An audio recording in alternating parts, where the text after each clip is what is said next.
바울은 참 많은 일을 했습니다. 그냥 안디옥에서 많은 제자들을 키웠고요. 또 이방인 선교사로서 지금의 트리키예 지역, 터키 지역, 또 그리스 지역, 이제 또 이제 로마에까지 이르면서 많은 사람들에게 복음을 전하고요. 또 가는 곳곳마다 이제 교회를 개척해서 그곳에 이제 교회를 세운 많은 일들을 했죠. 지금처럼 이제 비행기나 기차, 뭐 자동차, 뭐 이런 것이 전혀 없던 시대였기 때문에 이제 그것을 이제 걸어 다니면서, 그리고 타우루스라고 하는 그 높은 산맥까지 넘어가면서 그 중간에 마가가 이제 어린 마가가 이제 집으로 돌아갔죠. 나 힘들어서 도저히 못하겠다. 이제 이럴 정도로 힘든 그 여정들을 바울은 끊임없이 다니면서, 또 그냥 다녔습니까? 강도의 위험, 도적의 위험, 또 뭐 유대인들이 가는 곳곳마다 또 방해하고, 또 모함해서 또 감옥에 갇히고, 또 태장으로 맞기도 하고 등등의 그런 정말 살해 위협과 또 생명의 위협들이 수도 없이 많았었어요. 그러나 그 모든 것을 핑계 삼아서 나 이제 힘들어서 도저히 못하겠다 라고 뒤로 물러선 게 아니라 끊임없이 그 생명에 다하는 그 날까지, 자신의 목이 베어지는 그 날까지 그는 자신의 그 사명을, 그 일을 감당했던 사람이에요. 그렇다고 해서 이방인들만 또 생각했느냐? 그게 아니라 유대인, 자신의 동족에 대한 그 안타까운 마음을 항상 품고 있으면서 그 예루살렘 교회에 가난한 자들을 위해서 연보를 들고, 또 그 먼 길을 가야 되고, 또 생명의 위협이 있음에도 그 예루살렘으로 다시 가려고 하는 그런 사랑의 마음이 있었던 사람, 바로 그 사람이 바로 바울이었어요. 자, 여러분 생각해 보건대 어떻게 이 많은 일을, 또 그 힘든 일을 이룰 수 있었을까? 어떻게 이룰 수 있었을까요? 정답은 알고 계시죠? 하나님의 도우심이었죠. 바울 자신의 능력과 지혜로서 한 게 아니고, 하나님의 도우심이 있었기 때문인 거죠. 자, 그런데 또 한 가지 우리가 궁금한 게 있습니다. 그러면 하나님은 어떻게 그를, 어떤 방식으로 그를 도왔나요? 이게 중요한 거죠. 하나님이 도우셨어요 라고 하면 그렇게 끝나버리면 안 되는. 하나님은 항상 우리를 도우시는데 구체적으로 도우세요. 역사하심으로 도우세요. 그러니까 하나님은 어떻게 바울을 도우신 건가요? 자, 오늘 본문에 보면은 바울은요 많은 사람들을 소개하고 있어요. 그 소개하는 사람들이 누굴까요? 3절에 보니까 너희는 그리스도 예수 안에서 나의 동역자들인 브리스가와 아굴라에게 문하라. 뭐라고 표현해요? 나의 동역자들, 이렇게 표현합니다. 또 9절에 보면 그리스도 안에서 우리의 동역자인 우르바노와 나의 사랑하는 수다구에게 문안하라. 또 여기서도 동역자라고 하는 말입니다. 자, 오늘 본문의 이 16장에서 약 28명의 이름을 거론하고 있고, 또 일부 그들의 가족까지 얘기하고 있어요. 그러면은 28명은 훨씬 넘는 사람들을 지금 소개하고 있는데요. 이들이 누구입니까? 바로 사도 바울의 동역자입니다. 하나님이 바울이 이렇게 큰 일, 많은 일, 이 어려운 일들을 감당할 수 있었던 것은 하나님의 도우심이 있었기 때문이고, 하나님은 어떻게 도우셨냐면 바로 그에게 누구를 주신 거예요? 동역자를 붙여주셔요. 예, 동역자. 오로지 바울 혼자만의 공로가 아니란 말이에요. 예.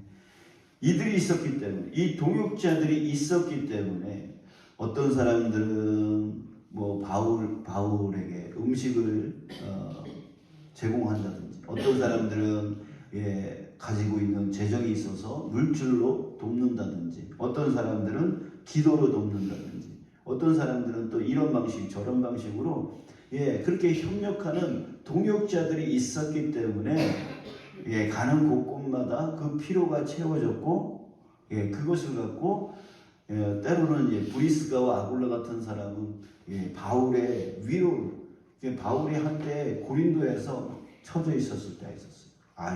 이 사역 그만둘까? 내가 아무리 그 바로 직전에 아테네에서 설교하고 복음을 전했는데 아무런 열매가 없음으로 인해서 바울이 시리에 빠졌어요. 낙심했어요. 그래서 도망가듯이 간 곳이 바로 그 아테네에서 옆에 있는 고린도로 도망가듯이 나갔어요. 그래서 시리에 빠져 있는 그 바울에게 다시 새 힘을 줬던 동역자가 누구였냐면 브리스가와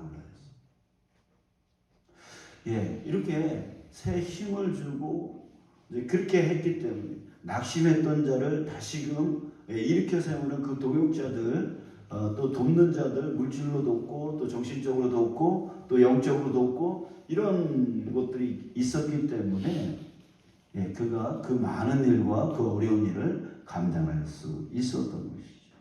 그래서 사도 바울은 이 모든 건 내가 한 거다라고 말하는 게 아니라 이들을 문안하라, 이들을 대접해줘라, 이들을 돌봐줘라, 이들은 나의 동역자들이다 라고 하는 그렇게 소개를 하고 있는 것입니다. 자, 몇 사람을 또 한번 좀 구체적으로 볼까요? 그 28명 중에 1절에 보면 베베라고 하는 사람이 있어요. 1절, 내가 갱그레아 교회의 일꾼으로 있는 우리 자매 베베를 너희에게 추천하노니.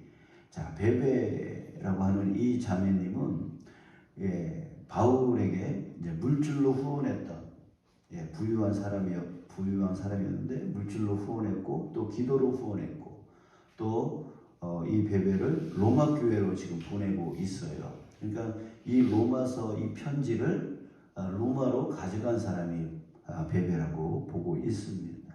자, 이렇게 바울이 이제 가려 할 때에 미리 가서 준비해 주는 베베라고 하는 이 사람이 있었던 거죠. 또 3절에 보니까 우리 잘 알고 있는 브리스길라라고 하는 여자와 아굴라, 그 남편 아굴라를 문안하라 이렇게 나오는데, 그를 어떻게 소개하고 있냐면 4절, 그들은 내 목숨을 위하여 자기들의 목까지도 내놓았나니 나뿐 아니라 이방의 모든 교회도 그들에게 감사하느니라. 정말 이 브리스가와 아굴라는 정말 많은 일들을 했던 사람이죠. 이 브리스가와 아굴라는 원래 로마 교회 교인이었어요. 근데 당시 글라우디오 황제가 유대인들을 로마에서 다 추방시키는 칙령을 내렸어요. 그래가지고 어쩔 수 없이 로마를 떠나야만 됐던 그런 유대인 중에 두 사람이었는데요. 이들이 고린도로 와서 거기서 바울을 만나게 되어지고 바울의 이 목숨까지 아끼지 아니하는 동역자가 되어지는 것입니다. 또 13절에 보면 루포와 그의 어머니가 나옵니다. 여러분, 이들이 누군지 아십니까? 예수님이 십자가를 짊어지고 골고다 언덕길을 오를 때에 그 로마 군인이 억지로 끌어다가 예수님의 십자가를 대신 짊어지게 만든 사람이 있어요. 그가 누구예요? 구레네 사람 시몬이라고 우리가 알고 있죠. 구레네 사람 시몬의 아내고 또 아들이에요. 정말 전혀 구레네라고 하는 곳은 저 아프리카 북쪽에 있는 먼 곳에 있는 사람, 그 지역인데 거기서 예루살렘까지 이제 제사를 드리러 봤던 사람인데 예수에 대해서 전혀 알지 못했던 사람인데 예수님의 십자가를 대신 짊어짐으로 인해서 그때 예수님을 알게 되어지고 그 가족들이 다 구원받았던 그런 대표적인 인물이죠. 여기에 보면 바울이 이렇게 표현해요. 그의 어머니는 곧 내 어머니니라. 왜 이런 표현을 썼을까요? 이 루포의 어머니, 그러니까 구레네 사람 시몬의 이 아내가 바울에게 어머니처럼 대해준 거예요. 뭐 그에게 물질로 도와주고 뭘로 도와주고 그런 건 없어요. 그러나 어머니처럼 정말 돌봐주고 또 음식 있으면 먹여주고 이런 어머니 같은 역할로서 동역을 해준 거죠. 동역을 해줘. 그래서 그의 어머니는 바로 내 어머니다. 나를 자식처럼 이렇게 돌봐줬던 사람이다. 라고 그렇게 얘기해요. 자, 이렇게 각자 돕는 방식은 다 틀렸어요. 그러나 각자 가지고 있는 것들, 없는 걸 갖고 도운 게 아니라 각자 베베는 물질이 많은 사람으로서 돕고 브리스가와 알굴라는 정말 온전히 헌신하면서 생명까지 아끼지 않으면서 같이 이 사람들도 장막을 짓는 사람이었죠. 바울도 장막을 같이 일을 하면서 도왔던 사람이고 또 루포와 그의 어머니는 정말 이 바울이 먹는 거라든지 또 돌봐주는 역할을 이제 해주고 이렇게 서로 그렇게 도와줬던 거죠. 그러니까 이제 바울이 힘을 얻고 이제 바울이 잘하는 게 뭐예요? 복음 전하는 거. 바울이 복음 전하는 거 잘하니까. 그러니까 서로 달란트와 은사대로 쓰임을 받는 거예요. 여러분 교회라고 하는 것은 서로 각각 잘하려고 하는 곳이 공동체가 아니에요. 공동체라고 하는 것은 뭐냐면 공동체라는 것은 서로 동역하는 거예요. 서로 돕는 거예요. 도와서 일을 함께 이루어 나가는 거죠. 그래서 서로 잘났다고 각각 뭐 잘하려고만 하는 그런 교회는 무슨 교회라고 해요? 모래알 교회라고 그러죠. 서로 저 사람 때문에 안 된다라고 이제 할 거고 자기는 잘났다고 할 거고 이런 교회는 진정한 공동체라고 할 수가 없는 거예요. 진정한 공동체는 서로 복음을 위해서 영혼을 구원하기 위해서 서로 달란트와 은사를 갖고 서로 연합하는 그게 바로 서로 유기적으로 연결되어져 가지고 서로 돕는 그게 바로 진정한 동역자인 것이죠. 자, 여러분, 저와 여러분들이 우리 그런 동역자들이 되어졌으면 좋겠어요. 자기의 믿음만 지키려고 하고 자기 일만 하려고 하고 이게 아니라 서로 여러분 저도 그렇고 여러분들도 그렇고 잘하는 것도 있지만 또 못하는 부분도 있잖아요. 근데 못하는 부분을 자꾸만 탓해요. 못해서 그런다. 이게 아니라 그 못하는 부분을 뭐예요? 채워주는 거죠. 바울도 100% 모든 걸 다 잘한 사람이 아니에요. 복음을 전하는 일을 잘했죠. 또 가르치는 일을 잘했죠. 근데 그 외의 것은 잘못했죠. 처음에는 마가 같은 사람은 다시금 전도에 안 데려간다라고 하면서 바나바하고 얼마나 싸웠습니까? 그랬던 사람이에요. 그러니까 성격이 상당히 좀 칼 같고 좀 인정머리 없고 이렇게 하는 사람이었잖아요. 근데 그거를 옆에서 바나바가 바나바가 이제 돌보는 걸 잘해요. 그러니까 옆에서 이렇게 사람들이 떠나가지 아니하고 잘 이렇게 함께 동역해 나갈 수 있도록 바나바 같은 사람이 옆에 있어서 사람들을 돌보고 이렇게 사역자로 키워 나가는 그런 사람이 또 옆에 있었던 거죠. 자, 여러분 그렇습니다. 서로의 부족함은 탓할 것이 아니라 서로의 부족함은 채워줘야 돼요. 우리 목사님 저건 잘하는데 우리 목사님 저건 잘 못해. 왜 못하지? 가 아니라 아, 저 부분을 내가 할 수 있으니까 저걸 내가 도와주면 되겠구나. 이러는 거죠. 그래서 하나가 되어져 나가는 거예요. 부부가 서로 잘났다고 이렇게 있으면은 연합이 안 되잖아요. 근데 반쪽이에요. 서로 부족함이 있기 때문에 그 부족함을 채우기 위해서 이 사람을 만나게 해주신 거 아니겠어요, 하나님이? 그죠? 그러니까 서로 부족함을 채우라고, 그래서 하나가 되라고 가족을 만들어 주신 거죠. 예, 만들어 주신 거죠. 맨날 자기는 하나가 되고 맨날 싸우기만 한, 그거는 하나가 될 수 없는 거예요. 자, 그러니까 자, 여러분, 우리가 우리 교회가 하나 되어지길 원합니다. 그러니까 제가 아는 어떤 목사님이 전도의 열정이 아주 뜨거워. 그래서 자기는 개척을 꼭 하겠다고 해서 개척을 하셨습니다. 그래서 전도를 너무너무 열심히 하는 거예요. 그래서 야, 저분은 전도를 잘하니까 저 교회는 금방 부흥하겠구나 라고 생각을 했어요. 그래서 다시 한번 봤어요. 그랬더니 맨날 그 자리야. 왜 그럴까요? 왜 그럴까요? 전도는 잘해서 교회는 잘 데리고 오는데 이 사람들을 양육할 사람이 없고 돌볼 사람이 없는 거예요. 이 목사님에게는 전도는 데리고 오는 건 잘하는데 돌보는 건 잘 못하는 거예요.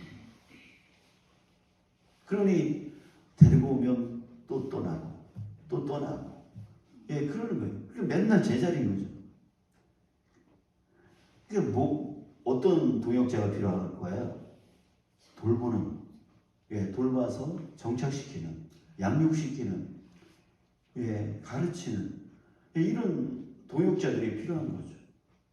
이런 동역자들이 같이 있을 때 목사님은 전도를 잘해서 사람들 잘 끌어오고 또 누구는 돌보는 데서 이 사람들을 잘 가족처럼 잘 하고 또 어떤 사람은 또 가르치는 걸 잘해서 이 사람들을 성장시키고 또 어떤 사람들은 이게 다 복합적으로 딱 돼 있어야 데리고 오는 것부터 잘하고 성장해서 성숙되어져서 또 이 사람들이 사역자가 될 수 있도록 이렇게 하는 그 모든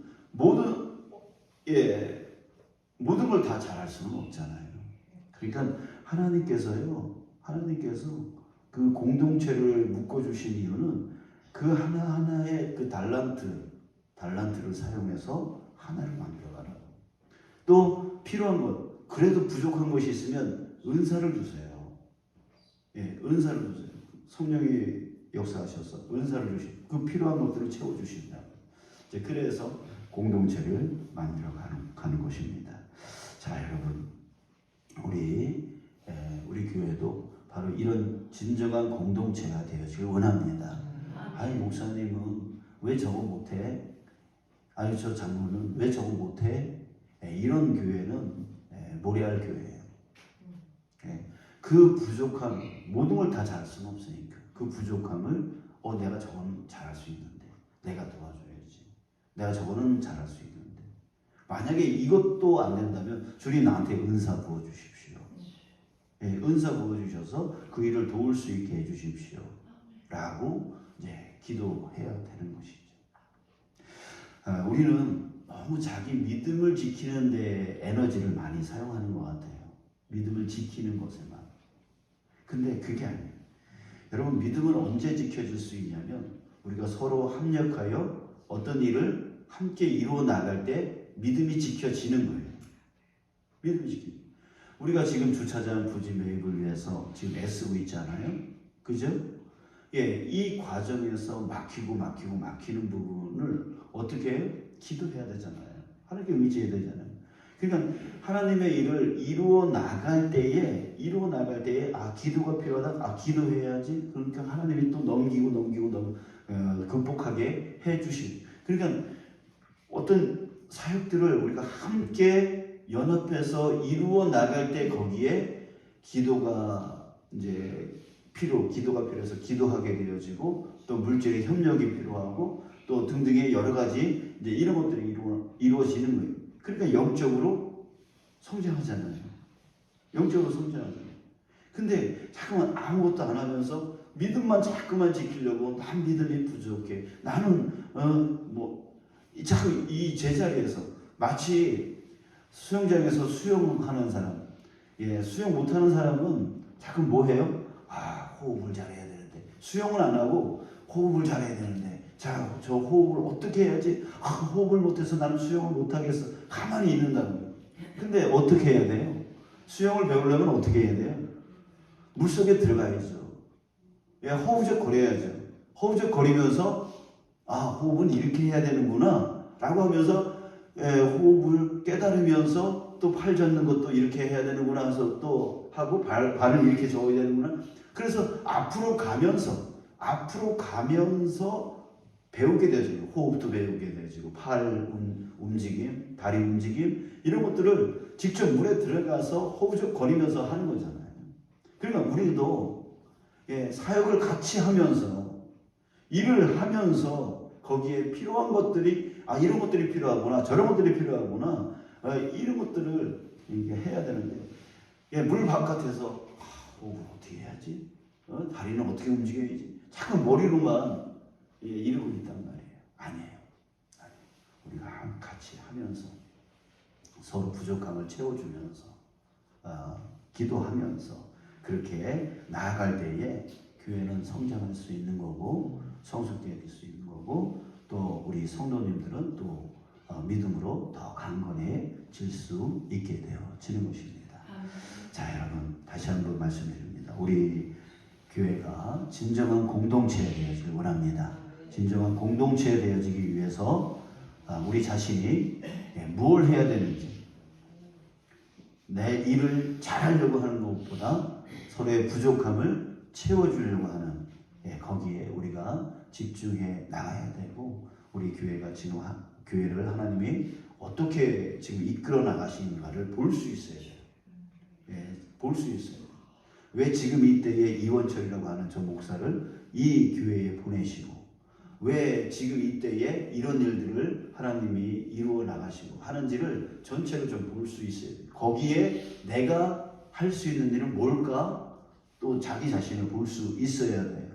내게 주신 달란트가 뭔지 또 우리 교회에 필요한 것들이 뭐고 그것을 위해서 나한테 필요한 은사는 또 뭔지 이런 것들을 볼 수 있어요. 그래서 거기에 협력하고 하나 되어서 나갈 수 있어요.